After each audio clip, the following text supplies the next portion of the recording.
পুরাতন ল্যাপটপ কিনবেন ভাবছেন? এই 7টি বিষয় চেক করে ল্যাপটপ কিনুন, তাহলে পুরাতন ল্যাপটপ কিনেও আপনি মোটেও লস করবেন না। কোন 7টি বিষয় কিভাবে চেক করবেন চলুন আপনাদেরকে একদমই প্র্যাকটিক্যালি দেখিয়ে দেই। পুরাতন ল্যাপটপ কেনার ক্ষেত্রে প্রথমে আউটলুকটা দেখবেন। আউটলুকটা দেখেও কিন্তু মোটামুটি একটা ধারণা পাওয়া যায় যে এই ল্যাপটপটা কি পরিমাণ ইউজ হয়েছে বা এটার কন্ডিশনটা আসলে কেমন। যেমন এতে কোনো প্রকার ডিসপ্লেতে স্ক্র্যাচ আছে কিনা, বা এখানে কোনো অংশ ফেটে গেছে কিনা বডিতে, বা এই ধরনের কোনো প্রবলেম আছে কিনা, জাস্ট এইটা একটু দেখবেন। তবে টেকনিক্যাল স্পেসিফিকেশনগুলো সবচেয়ে বেশি গুরুত্বপূর্ণ, যেটা নিয়ে পরের স্টেপে আলোচনা করছি। আপনি যখন ল্যাপটপ কেনার জন্য দোকানে যান, তখন দোকানদার কিন্তু আপনাকে বলে যে এই ল্যাপটপটা অনলি 6 মাস ইউজ হয়েছে, 1 বছর ইউজ হয়েছে বা 2 বছর ইউজ হয়েছে। বাট আপনার এটা বিশ্বাস করার একদমই দরকার নেই। আপনি একদমই প্র্যাকটিক্যালি টেস্ট করে দেখেন যে এই ল্যাপটপটার উৎপাদনের তারিখ কত। আর এটা টেস্ট করার জন্য আপনি ল্যাপটপের যে উইন্ডোজ বার আছে এখানে চাপ দিবেন, তারপর হচ্ছে আপনি রান অপশনে যাবেন। রানে গিয়ে আপনি লিখবেন CMD, লিখে এন্টার প্রেস করবেন। এবারে আপনার সামনে যে ইন্টারফেসটা আসবে এখান থেকে আপনি লিখবেন systeminfo.exe। এবার আপনার সামনে যে ইন্টারফেসটা আসবে এখান থেকে আপনি স্ক্রল করে উপরের দিকে যাবেন। উপরের দিকে আসার পর আপনি একটা অপশন দেখতে পারবেন, সেটা হচ্ছে বায়োস ভার্সন। বায়োস ভার্সনের পাশে আপনি দেখতে পারবেন এখানে একটা ডেট দেখাচ্ছে, এইটা হচ্ছে ম্যানুফ্যাকচারিং ডেট। সো এইটা দেখে কিন্তু আপনি বুঝতে পারবেন যে আপনার ল্যাপটপটা কবে বাজারজাত করা হয়েছে। দোকানের কথা বিশ্বাস করার একদমই দরকার নেই। পুরাতন ল্যাপটপ কেনার ক্ষেত্রে অবশ্যই চেষ্টা করবেন বিজনেস সিরিজের ল্যাপটপগুলো কেনার জন্য। এখন প্রশ্ন আসতে পারে যে বিজনেস সিরিজের ল্যাপটপ আসলে কোনগুলা। আমি যদি বলি যে এইচপির ক্ষেত্রে হচ্ছে এলিটবুক, ডেলের ক্ষেত্রে হচ্ছে ল্যাটিউড, আর লেনোভোর ক্ষেত্রে হচ্ছে থিংকপ্যাড। সো এই ল্যাপটপগুলো হচ্ছে বিজনেস সিরিজে। সো আপনারা চেষ্টা করবেন এই সিরিজের ল্যাপটপগুলো কেনার জন্য, কারণ বিজনেস সিরিজের ল্যাপটপগুলো লং লাস্টিবিলিটি কিন্তু কম্পারেটিভলি বেশি। অনলাইন থেকে নাকি কোনো শপ থেকে নাকি পরিচিত কোনো বন্ধু বান্ধব বা কোনো আত্মীয় স্বজনের কাছ থেকে পুরাতন ল্যাপটপ কিনবেন। যদি আপনার নিকট আত্মীয়র মধ্যে বা হচ্ছে বন্ধু বান্ধবের মধ্যে পান, তাহলে এটা বেটার, আপনি একদমই দেখে শুনে নিতে পারবেন। ওকে। আর যদি আপনি মনে করেন যে অনলাইন থেকে কিনবেন, তাহলে অবশ্যই আপনাকে সেলারের সাথে কথা বলতে হবে যে এই ল্যাপটপের কাগজপত্র আছে কিনা। কারণ অনেক সময় অনলাইনে যেটা হয় বা হচ্ছে বিক্রয়.com যেটা হয়, সেটা হচ্ছে পুরাতন ল্যাপটপ সেল করে সেগুলো অনেক সময় চুরাই ল্যাপটপ হয়ে থাকে। সো এই ক্ষেত্রে কিন্তু আপনার মামলায় পড়ার সম্ভাবনা থেকে যায়, মানে আপনি বিপদে পড়বেন। এখন আপনি যে কাজটা করতে পারেন, যারা হচ্ছে পুরাতন ল্যাপটপ সেল করে এইরকম ভালো শপ যেগুলো আছে আপনার এলাকায়, সেগুলো একটু খোঁজখবর নিয়ে সেখান থেকে কিনতে যাবেন। এবং কেনার আগে আমি যে টেস্টগুলো দেখাবো সেগুলো মাস্ট বি খুব ভালো করে টেস্ট করে নেবেন। ওকে। পুরাতন ল্যাপটপ কেনার ক্ষেত্রে আপনাকে সবচেয়ে বেশি মনোযোগী হতে হবে এর ব্যাটারি কন্ডিশনের দিকে, কারণ ব্যাটারি কন্ডিশন খারাপ হলে কিন্তু পুরো ল্যাপটপটারই একটা ভ্যালু থাকে না। ব্যাটারি কন্ডিশন কিন্তু আইফোনের মতো আপনি একদমই পারফেক্টলি নিজেই চেক করতে পারেন। আর এটা চেক করার জন্য আপনি যে কাজ করবেন, আপনার ল্যাপটপ থেকে উইন্ডোজ বারে ক্লিক করবেন, দেন আপনি লিখবেন comment prompt, then enter press করার সাথে সাথে যে ইন্টারফেসটা আসবে এখানে গিয়ে আপনি লিখবেন পাওয়ার, POWER, তারপর লিখবেন CFG, তারপর একটা স্ল্যাশ দিবেন, তারপর লিখবেন ব্যাটারি রিপোর্ট। এই টেক্সটটা কিন্তু আপনারা আমার ভিডিও ডেসক্রিপশন বক্সে পেয়ে যাবেন, এখান থেকে কপি করেও কিন্তু সরাসরি দিতে পারেন। ওকে। এন্টার প্রেস করার পর আপনার সামনে একটা লিংক দেখাবে, যেখানে আপনি সি থেকে শুরু করে আপনি এই লিংকটা জাস্ট HTML পর্যন্ত কপি করে নেবেন। এবারে কোনো একটা ব্রাউজারে গিয়ে এটাকে পেস্ট করে এন্টার দিবেন। দেওয়ার সাথে সাথে এখানে বেশ কিছু ইনফরমেশন দেখাবে। আবার একটু স্ক্রল করে নিচের দিকে আসবেন। নিচের দিকে আসার পর এখানে দেখতে পারবেন যে ডিজাইন ক্যাপাসিটি, এখানে মোট ব্যাটারি ক্যাপাসিটি কত সেটা দেখাচ্ছে। তারপরে নিচে আরেকটা অপশন দেখতে পারবেন, সেটা হচ্ছে ফুল চার্জ ক্যাপাসিটি। এখন এই দুইটা অপশন আপনি দেখতে পাচ্ছেন, এবং এই দুইটার মধ্যে যে গ্যাপ রয়েছে সেইখান থেকে কিন্তু আপনি ব্যাটারির পার্সেন্টেজ বের করতে পারবেন। এক্ষেত্রে আপনি একটি ফর্মুলা অনুসরণ করবেন। যেমন প্রথমে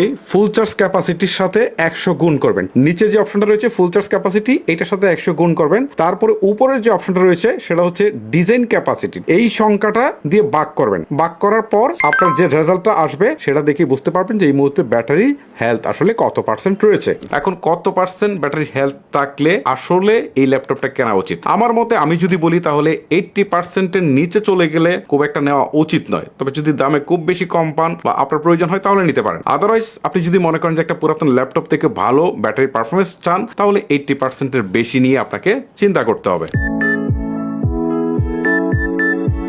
ল্যাপটপের ক্ষেত্রে কিন্তু একটা ডিসপ্লেটা অনেক বেশি ইম্পর্টেন্ট। এক্ষেত্রে অবশ্যই আপনাকে ডিসপ্লেটাকে চেক করে নিতে হবে। অনলাইন থেকে চেক করতে পারেন, এজন্য আপনি চলে যাবেন কোন একটা ব্রাউজারে, গিয়ে আপনি লিখবেন অনলাইন ডিসপ্লে চেক, দেন আপনার সামনে অনেকগুলো ওয়েবসাইট চলে আসবে। তার মধ্যে প্রথমে যে ওয়েবসাইটটা আসবে সেটা হচ্ছে eizo.ve, এই সাইটটাতে আপনি প্রবেশ করবেন। এবারে আপনি এখান থেকে বাকি স্টেপগুলো ফলো করবেন। ফলো করার পর এখানে আপনি টোটালি 13টা টেস্ট দেখতে পারবেন। প্রথমে আপনি এক একটা টেস্ট বাইপাস করার জন্য এরো কি প্রেস করবেন। প্রেস করার পর প্রথমে যেটা দেখতে পারবেন সেটা হচ্ছে আপনার একটা ব্ল্যাক স্ক্রিন। সো ব্ল্যাক স্ক্রিনটা দেখে আপনি বুঝতে পারবেন যে এখানে সাদা কোনো ফাঙ্গাস আছে কিনা ডিসপ্লেতে। আবার যখন হোয়াইট ডিসপ্লেটা আসবে তখন সেটা দেখে বুঝতে পারবেন যে কোনো ব্ল্যাক ফাঙ্গাস এই ডিসপ্লেতে রয়েছে কিনা। এইভাবে সবগুলা টেস্টে আপনারা দেখতে পারবেন, সবগুলা কালার আসবে সবগুলাই দেখতে পারবেন। এখান থেকে শার্পনেসও টেস্ট করতে পারবেন, ডিসপ্লের ভিউ অ্যাঙ্গেলও টেস্ট করতে পারবেন। এই টেস্ট দেখে যদি আপনার মনে হয় যে সব পারফেক্ট আছে তাহলে ধরে নিতে হবে যে ডিসপ্লেতে কোনো সমস্যা নেই। আর যেসব ল্যাপটপে টাচ স্ক্রিন রয়েছে সেগুলো একটু টেস্ট করে নেবেন। এই ক্ষেত্রে আপনাকে যে কাজটা করতে হবে, উইন্ডোজ থেকে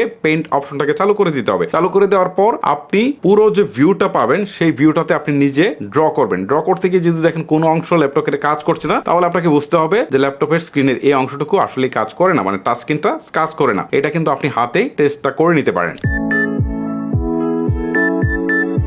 পুরাতন ল্যাপটপ কেনার আগে আরো একটা জিনিস ইম্পর্টেন্ট, সেটা হচ্ছে কম্পিউটারের যে মেমোরি বা হার্ড ডিস্ক সেটাকে চেক করে নেওয়া। সেটা দুইভাবে চেক করতে হবে। একটা হচ্ছে যে হার্ড ডিস্কের কি কন্ডিশন রয়েছে, আর একটা হচ্ছে কি এটা কি এসএসডি নাকি পুরাতন এইচডিডি। এখন কিভাবে চেক করবেন যে এসএসডি নাকি এইচডিডি? এসএসডি তে কিন্তু আপনার স্পিড অনেক বেশি। ধরেন এইচডিডি মানে পুরাতন যে হার্ড ডিস্ক গুলো রয়েছে, উইন্ডোজ ওপেন হতে সময় লাগে 30 সেকেন্ড বা 40 সেকেন্ড, তাহলে এখানে জাস্ট এসএসডি তে 10 থেকে 12 সেকেন্ডে বা 7-8 সেকেন্ডে কিন্তু এটা ওপেন হয়ে যাবে। সো এটা স্পিড কিন্তু অনেক বেশি। টেস্ট করার জন্য আপনাকে যে কাজটা করতে হবে, আপনার কিবোর্ড থেকে কন্ট্রোল শিফট প্লাস এসকেপ এই তিনটা একবারে চাপ দিয়ে ধরতে হবে। তারপরে আপনার সামনে যে অপশনটা আসবে এখান থেকে পারফরমেন্স অপশনে ক্লিক করবেন। তারপরে এখানে নিচের দিকে ডিস্ক গুলো দেখতে পারবেন। ডিস্কের নিচে ছোট করে লেখা আছে এইচডিডি নাকি এসএসডি। সো আপনি সবসময় চেষ্টা করবেন যে এসএসডি আছে কিনা ল্যাপটপে সেটা কেনার জন্য, কারণ এইচডিডির স্পিডও দুর্বল হয়ে থাকে আর ম্যাক্সিমাম টাইম এগুলো কিন্তু নষ্ট হয়ে যায়।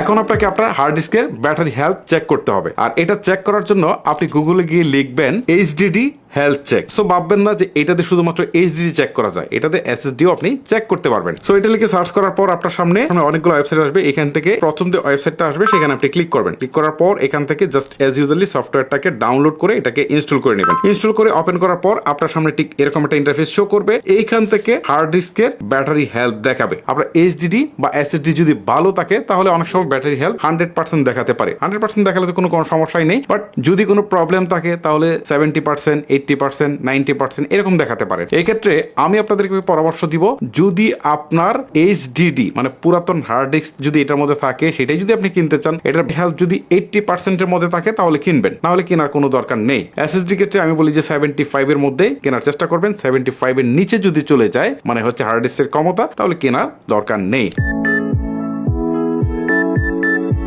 এবার আপনাকে ল্যাপটপের কিবোর্ডগুলো একটু চেক করে নিতে হবে, কারণ ডেস্কটপের মতো এই কিবোর্ডটা কিন্তু খুব সহজে পরিবর্তন করা যায় না। এটার জন্য আপনি গুগলে গিয়ে সার্চ করবেন যে কিবোর্ড অনলাইন টেস্ট অথবা অনলাইন কিবোর্ড টেস্ট। ঠিক আছে, সার্চ করার পর প্রথম যে ওয়েবসাইটটুকু আসবে এখানে ক্লিক করবেন, দেন আপনার সামনে একটা ভার্চুয়াল কিবোর্ড প্রদর্শন হবে। সো আপনি কিবোর্ড থেকে একটা করে বাটন প্রেস করলে দেখবেন যে উপরে এটাতে সাদা হচ্ছে। যদি সাদা হয় তাহলে বুঝবেন যে আপনার কিবোর্ডটাতে কোনো প্রবলেম নেই, কিবোর্ডটা ঠিক আছে। আর যদি দেখেন যে না সাদা হচ্ছে না, তাহলে বুঝতে হবে যে কিবোর্ডের এই বাটনটাতে প্রবলেম রয়েছে। এভাবে আপনার প্রত্যেকটাতে প্রেস করে দেখবেন যে ঠিক আছে কিনা। এভাবে আপনারা কিবোর্ডটা চেক করে নেবেন।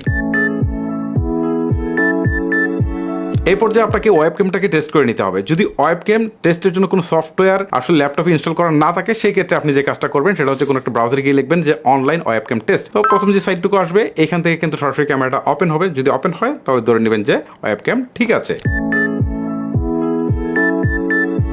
আপনি যখন পুরাতন ল্যাপটপ কিনতে দোকানে গেছেন তখন দোকানদার আপনাকে কনভিন্স করার জন্য দেখবেন যে আপনাকে বলবে যে দেখেন এটা Core i7 এর ল্যাপটপ, এটা এত কমে পাচ্ছেন, অথবা Core i5 এর ল্যাপটপ এত কমে পাচ্ছেন। বাট এইখানে কিন্তু আপনাকে প্রভাবিত হওয়া চলবে না। এই ক্ষেত্রে আপনাকে একটা কাজ করতে হবে, এই যে আপনি ল্যাপটপের যে প্রসেসরটা সেটা আসলে কোন জেনারেশনের সেটা আপনাকে আগে দেখতে হবে। ঠিক আছে, Core i7 হলে হচ্ছে না বা Core i5 হলেও হচ্ছে না। আপনি আগে দেখবেন যে মার্কেটে এই মুহূর্তে কোন জেনারেশনটা চলছে। আপনি যদি দেখেন যে 14 জেনারেশন চলছে আর আপনি যে ল্যাপটপটা কিনতে গিয়েছেন সেটা হচ্ছে 6 জেনারেশনের, তাহলে আপনার মোটেও কেনা ঠিক হবে না। আপনি চেষ্টা করবেন যে ল্যাপটপটা যেন অন্তত কারেন্ট যে জেনারেশনটা থাকবে এইখান থেকে অন্তত 2টা জেনারেশন বা 3টা জেনারেশন মানে হচ্ছে গ্যাপ থাকে, এর বেশি যেন গ্যাপ না থাকে। 2 থেকে 3টা জেনারেশন গ্যাপ থাকলে কিনবেন, তার বেশি হইলে আমার মনে হয় যে কেনার প্রয়োজন নেই। অনেকে আছে যারা ল্যাপটপের স্পিকার টেস্ট করতে গিয়ে জাস্ট ইউটিউব থেকে একটা গান বাজিয়ে দেখে, গান বাজতেছে তাহলে মনে করে যে ঠিক আছে, বাট এই ক্ষেত্রে আপনাকে চেক করে নিতে হবে। চেক করার জন্য উইন্ডোজ মেনুতে ক্লিক করবেন, সার্চ অপশনে গিয়ে সাউন্ড লিখবেন অথবা লিখবেন চেঞ্জ সাউন্ড সিস্টেম। লেখার পর সাউন্ড নামে একটা অপশন আপনার সামনে চলে আসবে। এখানে ক্লিক করার পর আপনার সামনে এমন একটা অপশন আসবে, তারপর এখান থেকে প্লেব্যাক অপশনে ক্লিক করবেন। স্পিকার সিলেক্ট করে কনফিগারে ক্লিক করবেন, তারপর টেস্টে ক্লিক করলে দেখবেন যে সাউন্ড হচ্ছে। এইভাবে আপনারা দুই পাশের সাউন্ড শুনে বুঝতে পারবেন যে স্পিকার দুটা ঠিক আছে কিনা। পুরাতন ল্যাপটপ কেনার ক্ষেত্রে আরেকটা কাজ করবেন, সেটা হচ্ছে যে মডেলের ল্যাপটপটা কিনছেন সেই মডেলটা লিখে ইন্টারনেট সার্চ করার পর সেটা টোটাল স্পেসিফিকেশনটা দেখে নেবেন, তাহলে আপনার কিন্তু একটা ভালো আইডিয়া হবে। সর্বশেষ আমি বলতে চাই যে এই বিষয়গুলো ছাড়াও কিন্তু ল্যাপটপে আরো বেশ কিছু ছোটখাটো বিষয় থাকে, যেমন ফিঙ্গারপ্রিন্ট থাকে, সেগুলো টেস্ট করে নেবেন ম্যানুয়ালি, তারপর ব্লুটুথ থাকে, ওয়াইফাই থাকে, ল্যান্ড পোর্ট থাকে, এই সবগুলো জিনিস আপনারা ম্যানুয়ালি চেক করে নেবেন যে ঠিক আছে কিনা। যদি ঠিক থাকে তাহলে ল্যাপটপটা আপনারা কিনতে পারেন। সো ভিডিওটা অলরেডি অনেক বেশি লেন্দি হয়ে গেছে, লেন্দি হলেও কিন্তু আমি আপনাদেরকে সম্পূর্ণ জিনিসটাই কিন্তু আপনাদেরকে বোঝাতে পেরেছি যে এই বিষয়গুলো যদি আপনারা দেখে ল্যাপটপ কিনেন তাহলে ল্যাপটপ কিনে কখনোই ঠকবেন না, এটা আমি নিশ্চিত করে বলতে পারি। সো গাইস, ভিডিওটি আর লেন্দি করবো না, এখানে শেষ করবো। বিদায় নিচ্ছি আপনাদের কাছ থেকে আমি হিমেল। দেখা হচ্ছে আর কোনো নতুন ভিডিওতে। সবাই ভালো থাকবেন, সুস্থ থাকবেন। আল্লাহ হাফেজ।